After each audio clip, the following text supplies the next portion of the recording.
But this is Mike Gregg, City of Massillon, Ward 3, Councilman, and today we're discussing the candidates, the different wards, and I want to thank you for being on the show. Thanks for having me. So, again, for the second time, give us a little bit of your background and your growing up in education. Sure. Grew up in Canton on the northwest side, Harder Heights area. Went to high school in Canton. I've one year at Lincoln, Canton Lincoln High School, and then when the schools reorganized, I had to choose between Timpkin and McKinley, and I chose Timpkin. I graduated from Timpkin in 1979.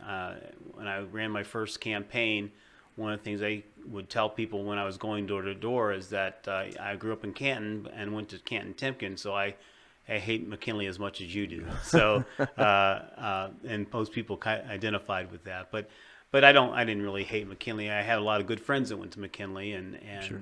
because at the time you had to just choose which one you wanted to go to, and I happened to be more oriented towards math and science, and that was what they said. If you were that type of person, then you should go to Timpkin. So that's why I went there. But after Timpkin, I went to 1 year. I was a pre-med major, actually, 1 year at University of Akron. And then I decided that that wasn't the area for me, and that wasn't the Right. school for me. I transferred to Ohio University, where I graduated in 1983 with a Bachelor's of Business Administration degree in finance. Got out of college and went to work in Canton at a bank called United Bank, which is now part of Huntington. Right. And I worked for them for a couple years. Then I worked for a financial company on the East Coast near Philadelphia for about 7 years. And then my wife and I moved back to Ohio in 1992. And my wife is a graduate of Perry High School and a graduate of Kent State. Sure. But we came back to the area in 1992 and moved to Massillon in 1997. So I've been in Massillon for 22 years now. And we've raised 3 sons in Massillon. All 3 of them went through the Massillon City Schools and graduated from Massillon Washington High School with tremendous educations. All 3 of them have gone to college. My youngest is still in college. He's a junior at Ohio University. My older 2 boys graduated from Ohio University. And we just, as you know, from the time that we moved to Massillon, I've always been involved with the community, mostly through coaching, coaching lots of different sports, mainly baseball, but I also coached football where I met you, Sure. and basketball, swimming. My middle son was a swimmer. I coached him in swimming, and as the boys got older and progressed through high school and into high school and through high school, and I was no longer coaching, I had a little bit of time, and a neighbor actually approached me and said that they'd like to have somebody that could represent our ward Sure. on city council, and felt that it was not being represented, at least not to their satisfaction. And like I said, I'd always been given and had the predisposition to give to the community. Sure. So this came along as a good way to do that, to continue to give back to the Massillon community, city that we've come to love. And so I ran for city council the previous election cycle, and I was lucky enough to have a lot of good people support me Yeah. in that. And I won in my first try and became the Ward 3 councilman in 4 years ago now, 2 years ago now.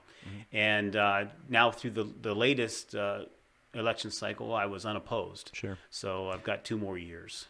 Any thoughts of going further than your ward, or just staying as far as inside your ward? Yeah, I really have no aspirations beyond Ward 3. I really enjoy just representing the people there, my neighbors, and the people that I know there, and the ones I don't know.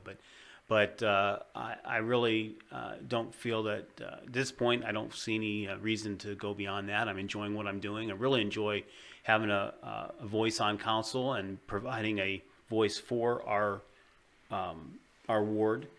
And at this point, I think that's where I'll be happy. Sure. Speaking of the election cycle, one of the big things was the tax leading up to. Excuse me. So, as far as the lighting and the stormwater and the street, is that something that if it was brought up to council, as far as consolidating that and saying, okay, it's going to be 2.4% or whatever the number would be, instead of having individual fees and whatnot, is that something that you would consider looking at, or? Yeah, I absolutely would consider looking at that, especially if it makes it a more efficient way to provide the funding that we need for those different things. Because, being a conservative Republican, I'm not big on taxes at all. Right. But I do understand there's things, things take money Sure. to be able to provide. We know that personally, but also, for the city, we got to be able to pay for things if we want to have nice things like storm water system and lighting and parks and so forth in our streets. Sure. So yeah, if it's a more efficient way to handle the funding of those items, I absolutely would look at that. Another topic was the resi. As a matter of fact, I think tonight they were supposed to discuss at the board excavation cost for the resi. Is that something? What's your thoughts on? I think if you bring it back, they have to add a layer to the dam, or they can go up to 5 acres and leave it as is, and ODNR stays out of it. Is the resi something that you would look at taking past what it is now and bringing back a body of water?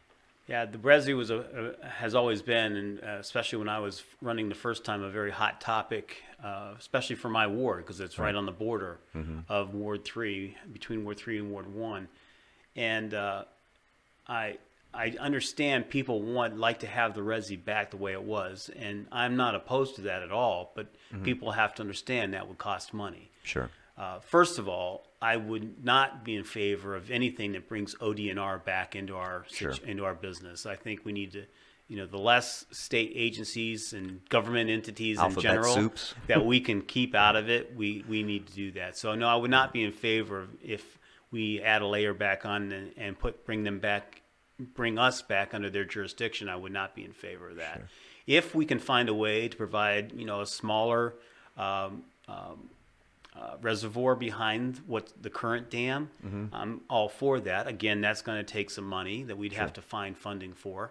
And I'm not saying there isn't money out there to do it. There probably is. We can find money in our budget. Sure. We just need to know that that's what the majority of citizens want. So sure. There have been some, in the past there were some surveys done, and to be honest with you, the response to those surveys was not great. Right. So it's hard to determine exactly what the majority of Massillonians want to have happen with the Resi. What most people think of, or most people are really looking at that as a emotional issue. Sure. And therefore they want it back the way it was, and I understand that. Sure. But again, people need to understand that's going to cost some money, and we've got a lot of other things that need money, like streets, right, and things like that. So it would come down to some tough choices probably. And again, bottom line is, I don't want to do anything that would bring ODNR back into our backyards. Sure. The hospital was another topic. It's kind of faded off a little bit with the discussion of the VA. Mm-hmm. But as far as the hospital goes, looking back, if you could make a second choice, I believe there was 5 offers on the table. Mm-hmm. Instead, the one obviously didn't work. Was there like a second one that people looked at and thought, man, maybe we should have done that one instead?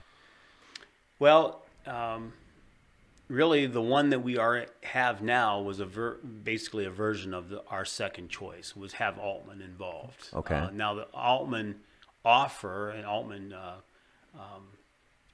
situation has evolved since then. It's sure. different but there would have been Altman, I believe, if I'm not mistaken, that Altman would have been our second choice at the time. Right. But they were not. The offer at that time that they were offering wasn't nearly what we ended up with. Okay. So I think overall we've made the best choice.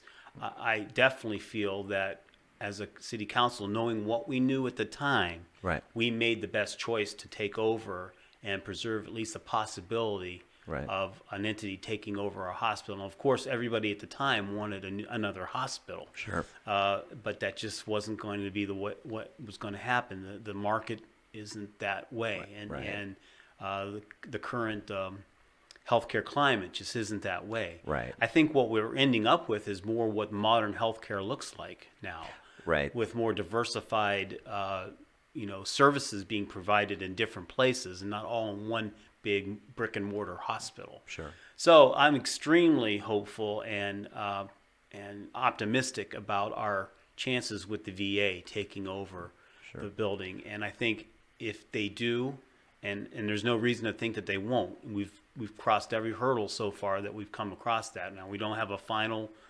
situation with that or a final decision on that from the VA, Right. but we're very close, I feel. And if we get to where we get to that point where we want to be, then it will be a win-win for the community and for everybody in the veterans in the area involved. So I think as it has worked out now, if the VA comes to fruition, I would probably have preferred that to what our first choice had been at the time. Sure. That's interesting. That's the first time I've heard. That would be, if it would have, Yeah. it would have cut to the chase, and obviously, I'm sure there's some added expense. What they say was, at one point it was $6,800 a day, and To maintain the hospital. just to maintain it, right? Right, which is expensive, obviously, but that was key in the VA being interested, is the fact that we've maintained it in a turnkey position. Right. So it's not a doctor's hospital. Correct. Right. Exactly. It's Right. not, and it won't be. Right. That, I think that was money well spent. It hurts, we could have used that money in other places, for sure. Right. But the good thing is we had the money. Right. And have the money, and we've gotten a lot of that back through rents from the properties we've taken over, through auctioning of the medical equipment and things from the hospital. So it hasn't hurt as bad as it could have, but Sure. We definitely want a resolution to this and soon, and we expect to have one by the end of the year or very shortly thereafter. Right. Streetscape. Some of the downtown infrastructure. I work for the street department. Our issue wasn't so much the doing it. Our issue was the maintaining it. Right. That's going to be, and one of the things they're discussing now is not scratching the bricks. That's, I don't want to use the word impossible because I don't believe there's too many things that are impossible, but that one's going to be a tough sell. The infrastructure did need updated downtown. Downtown Massillon was old. So what's your thoughts on maintaining downtown once it's complete? Because here's the thing. Regardless of the one side or the other, it's going to look fantastic when it's done. Sure. Keeping it that way, that's the issue at hand. Right. What's your thoughts on maintaining it? Well, that'll certainly be the job of City Council to provide funding for that, and we need to understand that, as you said, there's no point in having it looking beautiful for a while and not maintaining and keeping it that way. Sure. I think that I was not involved when Streetscape came. That was before I started council, but I'm in full support of the idea of renovating downtown and making it more inviting and bringing in, hopefully bringing more business and more pedestrian flow and flow through downtown. Shoppers, people spending money downtown in both the businesses and in the restaurants and so forth. Right. So, and I think that Streetscape can accomplish that if we continue to maintain it. And again, as I said, I believe that that's going to be council's job. One of our jobs is to make sure we maintain proper funding for that. Now, how they do those additional things, that's beyond me. But Right. as far as taking care of things and not scratching the bricks and things like that. But I'll let people that are a lot smarter regarding that than I am handle that. But I do feel a responsibility, that council has a responsibility to make sure that we properly fund the maintenance of what we do down there. Right. Would you consider one of the areas that has been cut was specific to the street department? Obviously, we're not going to go back to the mid to late 90s. When I started with the street department, we had 21 people on the street department. We're down to 10. We're not going back to 20 some people. That's fantasy land. Mm-hmm. Would you be at least open to the idea of bringing on 3 people in the department and another mechanic? Because our mechanic department went from 3 mechanics to 1. Sure. And if he's off, they just have Reeds bring it back to the shop, and it sits. Right. So, Well, I tell you, to be honest with you, Josh, I'd have to defer to the person in charge of the street department to understand what exactly the needs are. I would be open to whatever he or she feels is the best way to use resources to maintain our streets. right. And if that means we need to add people, then I'm all for it. Of course, I want to see us do things as efficiently as we can with tax dollars. Sure. So I would think that whoever's in charge would need to make sure that they are looking at what the most effective use of those tax dollars are to get the resources we need onto the streets. Sure. Last one. You say you consider staying in your ward for what, at least another term? At least. Possibly? So, where do you want to see Massillon in 5 to 10 years? What would you want to see? I'd like to see Massillon as really maybe back in the canal days. It was a hub of activity. It was where businesses wanted to be, and we've got the infrastructure. We're strategically located near Route 30 and not too far from Route 77. That we really could be a good place for businesses, and that's what we need from Massillon is businesses coming in and bringing with them jobs and preserving jobs. One of the things I'm most sad about in terms of Massillon is the brain drain that we've had. You find young people like my sons Right. that have gotten educated in Massillon, went on to college, and 2 of my 3 sons are now working outside of Massillon because they don't have the good positions in Massillon or the nearby area. Sure. To do what they want to do and use their education and their background. So I'd like to see Massillon become an area of manufacturing activity, because I think manufacturing is where wealth is built and Right. where the good jobs come into, and as opposed, I'm not against service jobs and Right. things like that. We need those too, but Right. we don't seem to have a problem getting minimum wage jobs and lower wage service jobs. Right. What we need to be able to get is better paying manufacturing jobs, and I think we've got the infrastructure and the land to do that. And I think we've made strides in that area in the past, and we just need to continue to move that forward and attract those types of businesses. I was going to say, one of the things that's odd about Massillon compared to some other places, you have 241, 172, 21, Route 30, a rail system, and a waterway. I mean, there's a lot going on, and Exactly. you would think it would be an easy sell. Yeah, And, you would think.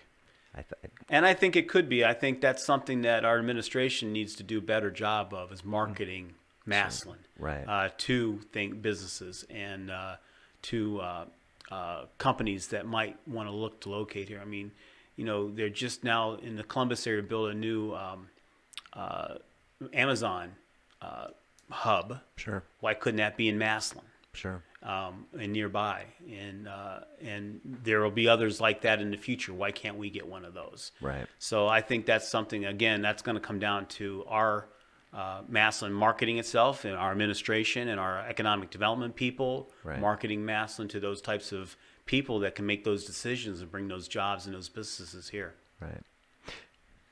Well, that's all I have. Do you have anything else you want to put out to your ward, your people?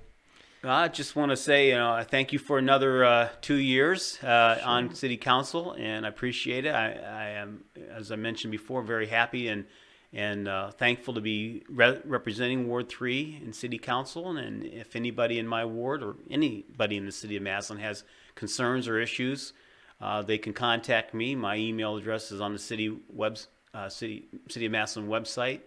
And I've, as I said, I've been pretty good about returning phone calls and and getting back to people when they've contacted me, and I'll continue to do that. So, and the other thing is that I really encourage people to come to city council meetings because, Sure. and that's where you're really going to see what's going on in your city.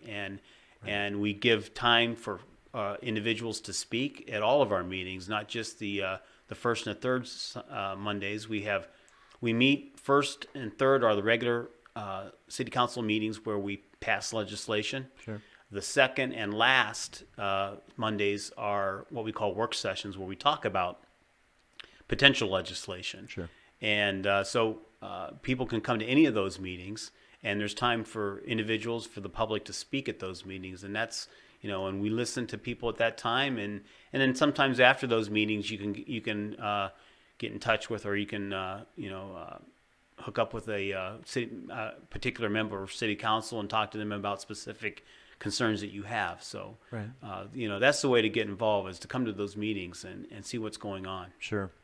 I was going to say, and one of the things that's changed a little bit in this past year is the number of people, where I can't remember when it was maybe the mid-2000s, late 2000s. I went to a few of the meetings to see how things were, and I was the only person there. Sure. Now you have more people showing up, and I think the more people that can participate in that, local government's not a spectator sport.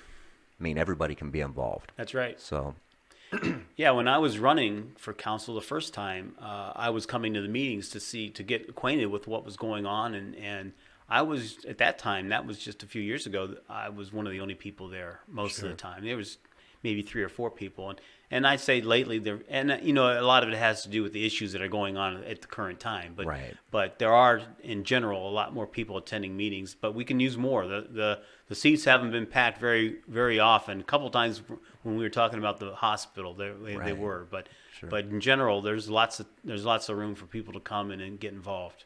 yeah. That is a wrap, unless you have anything else. I'm good. It's a pleasure having you on. Anytime you want to come on, just get a hold of me, and we will make it happen. All right. Tomorrow evening, I will be back in Studio A talking about the Timken Company again. I've got a little bit more information.